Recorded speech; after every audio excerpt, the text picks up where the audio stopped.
उपजिलापालଙ୍କ କାର୍ଯ୍ୟାଳୟରେ ଭୋଟର ସହାୟତା କେନ୍ଦ୍ର ଉଦ୍ଘାଟିତ।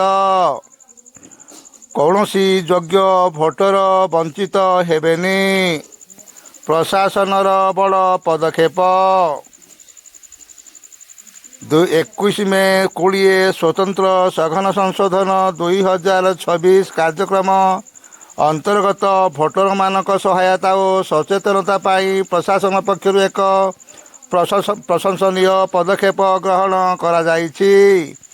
ଆଜି ସ୍ଥାନୀୟ ଉପଜିଲ୍ଲାପାଳଙ୍କ କାର୍ଯ୍ୟାଳୟ ପରିସରରେ ଏକ ସ୍ୱତନ୍ତ୍ର ଭୋଟର ସହାୟତା କେନ୍ଦ୍ର ଆନୁଷ୍ଠାନିକ ଭାବେ ଉଦ୍ଘାଟିତ ହୋଇଯାଇଛି।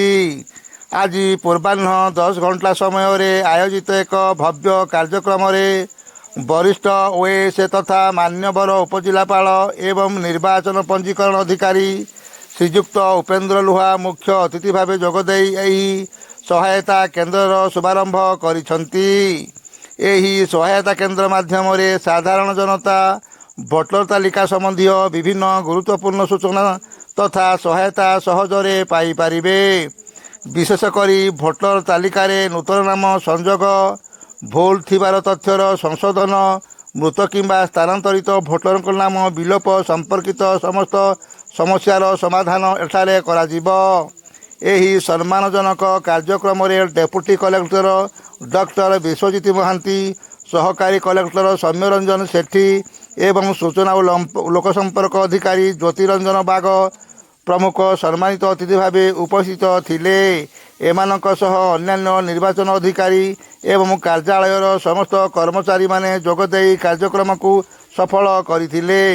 ପ୍ରଶାସନ ପକ୍ଷରୁ ସୂଚନା ଦିଆଯାଇଛି ଯେ ସ୍ୱତନ୍ତ୍ର ସଘନ ସଂଶୋଧନ 2026 କାର୍ଯ୍ୟକ୍ରମକୁ ବ୍ୟାପକ ଓ ସୁଚାରୁ ରୂପେ ସମ୍ପାଦନା କରିବା ପାଇଁ ଆଗାମୀ ଦିନରେ ବିଭିନ୍ନ ସାଂସ୍କୃତିକ ଓ ସଚେତନତାମୂଳକ କାର୍ଯ୍ୟକ୍ରମ ଆୟୋଜନ କରାଯିବ। ଏହାଦ୍ୱାରା ପ୍ରତିଟି ନାଗରିକକୁ ଭୋଟର ମୂଲ୍ୟ ଏବଂ ସେମାନଙ୍କର ଅଧିକାର ବିଷୟରେ ସଚେତନତା କରାଯାଇପାରିବ। କୌଣସି ବି ଯୋଗ୍ୟ ନାଗରିକ ଯେପରି ଭୋଟର ତାଲିକାରେ ନାମ ପଞ୍ଜୀକରଣରୁ ବଞ୍ଚିତ ନ ହୁଅନ୍ତି, ସେଥିପାଇଁ ପ୍ରଶାସନ ସମ୍ପୂର୍ଣ୍ଣ ପ୍ରତିବଦ୍ଧ ଏବଂ ସମସ୍ତ ଆବଶ୍ୟକୀୟ ପଦକ୍ଷେପ ଗ୍ରହଣ କରାଯାଇଛି।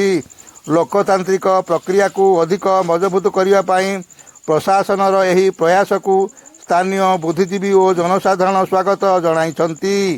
ବ୍ୟୁରୋ ରିପୋର୍ଟ, ଆଠ ମଲ୍ଲିକ ସମାଚାର।